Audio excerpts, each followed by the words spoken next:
اس لیے حکم ہے، حضور صلی اللہ علیہ وسلم اپنے صحابہ سے فرماتے تھے کہ تمہارے اندر اللہ تعالیٰ کے ساتھ اچھا گمان ہونا چاہیے۔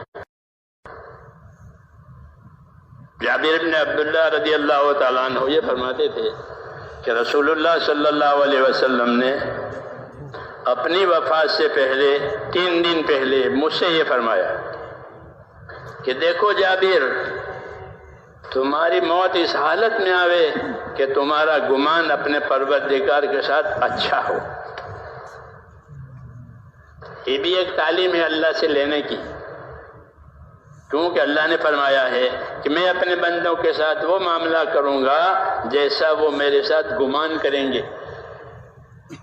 اس لیے کہتے اللہ سے اچھا گمان کرو اور اللہ کی باتوں پر یقین بھی کرو، اچھا گمان بھی کرو۔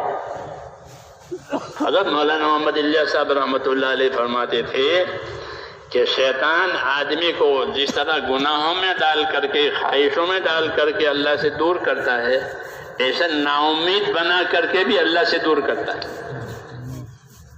کہ اللہ سے اچھا گمان جہاں نا امیدی ہو گئی کہ نا امیدی ہمارے مذہب میں نا امید ہونا اللہ سے کفر ہے۔ نا امید ہونا کہ کفر ہے، الیاس من اللہ کفر، اللہ سے نا امید ہو گئے۔ کیوں؟ اللہ کمزور ہو گیا؟ یہ نہیں، حکمت ہے کہ حکمت سے اللہ تعالیٰ اپنے امور کو ظاہر کرتے ہیں کہ اب کیسے ہوگا، کہ قدرت سے ہوگا۔ جی ہاں، قدرت سے ہوگا۔ جو زوال آیا ہے وہ بھی قدرت سے آیا ہے، جو کمال آئے گا وہ بھی قدرت سے آئے گا۔ کبھی زوال آتا ہے تو وہ کیسے آتا ہے؟ کمزوری آتی ہے کہ وہ بھی قدرت سے ہے۔ جی ہاں، پھر کمال آتا ہے، وہ کمال کیسے آئے گا؟ تو وہ بھی قدرت سے آئے گا۔ تو انسانی زندگیوں میں زوال اور کمال یہ قدرت کا مظہر ہے، قدرت کا مظہر، قدرت دکھانے کے لیے کہ بچپن آیا تو کمزوری آئی، پھر جوانی آئی، پھر طاقت آئی، پھر جوانی کے بعد کمزوری، من بعد توفین قوتم و شیبہ، کہ پھر اس کے بعد کمزوری، پھر بوڑھاپا، پھر ناتوانی آ گئی۔ کیوں؟ سورج کی گردش کے سورج چڑھتا ہے، عروج ہوتا ہے اور اس کو کوئی دیکھ نہیں سکتا، پھر اس کا زوال آ گیا۔ یہ دنیا کے حالات ہے، یہ کہ اللہ تعالیٰ نے دنیا کو حالات کا گھر بنایا ہے، یوں کہتے ہیں۔ کیا بنایا ہے؟ حالات کا گھر بنایا ہے۔ حالات میں کیا ذمہ داری ہے؟ کہ حالات میں ذمہ داری ہماری یہ ہے کہ ایک تو ہم اللہ تعالیٰ سے نا امید نہ بنیں۔ کبھی آدمی کے مطلب کی چیز تاخیر سے آتی ہے، تاخیر سے آتی ہے۔ ہمارے پاس سے دوست کبھی ہیں وہ کہ مولانا اولاد نہیں ہے، اولاد کے لیے دعا کرو۔ اللہ کی شان کہ ہمارے ساتھی کہ ان کے ہاں اولاد 20 برس کے بعد ہوئی، وہ بھی زندہ ہے۔ ہاں کہ اولاد بھی ہے، دعا مانگو، اللہ قدرت والے ہیں، اس کے فیصلے کا وقت ہے، ہر چیز اللہ کے ہاں ایک مقدار سے ہوتی ہے۔ یہ سب اللہ کی سنتیں ہیں۔ آدمی جو ہے جلد باز ہے، حدیث میں قرآن پاک میں آدمی کو ہے کہ وہ کان انسان عجولا، کہ آدمی جلد باز ہے، اور دوسری صفت کہ آدمی جھگڑلو ہے، وہ کان الانسان اکثر شیء جدلا۔ یہ دو اس کی کمزوریاں ہیں کہ وہ جھگڑے پیدا کرے اور اجلت پیدا کرے جلدی سے ہو، کہ نہیں یہ دو باتیں نہیں ہوگی۔ اللہ تعالیٰ اپنا کام اپنی ترتیب سے کریں گے۔ جی ہاں، ایسا ہوتا ہے۔ تو 20 سال کے بعد بیٹا پیدا ہوا، وہ بیٹا جوان انجینئر بن گیا پڑھ لکھ کر کے۔ میں جب پہلے دہلی آتا تھا تو ہمارے بڑودہ اسٹیشن پر ہر وقت باپ بیٹے ملنے کے لیے آئے، یہ وہ بیٹا ہے 20 سال کے بعد پیدا ہوا، ایک ہی بیٹا ہے۔ جی ہاں، تو اللہ تعالیٰ کی قدرت ہے، کبھی نتائج کو ظاہر کرتے ہیں تاخیر سے، کیا بات ہے کہ اللہ کی حکمت ہے. نوح علیہ السلام کی نبوت کا نتیجہ کہ وہ کتنے سالوں کے بعد ظاہر ہوا، کتنے سال کام کیا،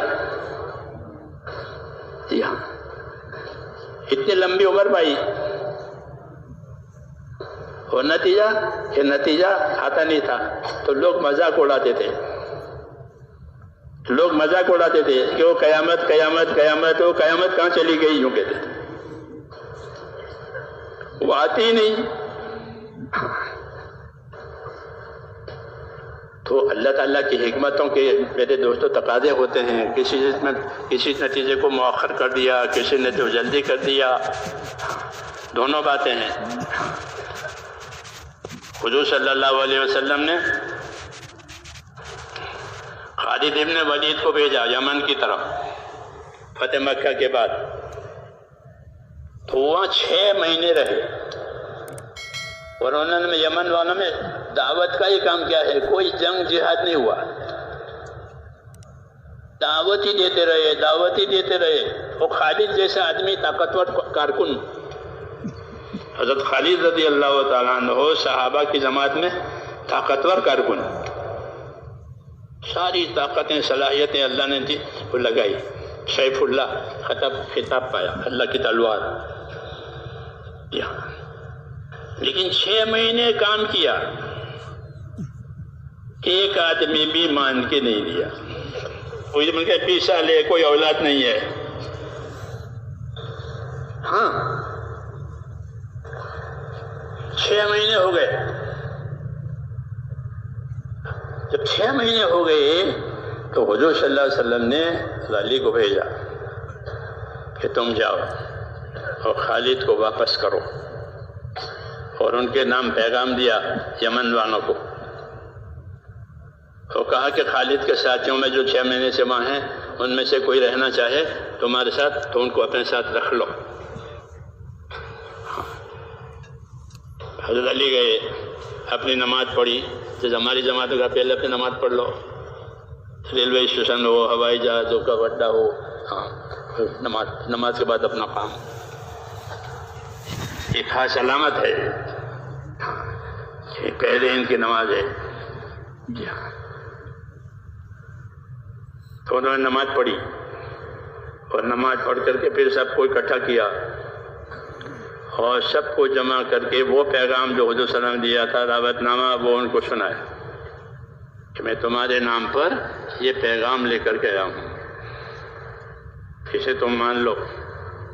تو کہتے ہیں کہ ہمدان کا علاقہ ابھی بھی ہے، ہمدان والے سارے کے سارے ایمان میں داخل ہو گئے. 6 مہینے کی محنت ہوئی، حکمت ہے. وہ پیغام سنایا جمع کر کے نماز پڑھ کے، تو سب ایمان میں داخل ہو گئے. یہ اللہ کی ترتیب ہے میرے دوستو. ہم کو یہ واقعات اس لیے سنائے گئے ہیں تاکہ کوئی نا امید نہ بنے، نا امید کوئی نہ بنے. بتایا تو یہ سو من روح اللہ، کتنے بھی حالات آئے. یعقوب علیہ السلام نے اپنے بیٹوں سے کہا کہ نا امید نہ ہو. یوسف علیہ السلام کو گم ہوئے بہت دن ہو گئے، بہت سال ہو گئے، لیکن تم نا امید نہ ہو، اللہ کچھ کریں گے. کیسے کریں گے؟ قدرت سے کریں گے.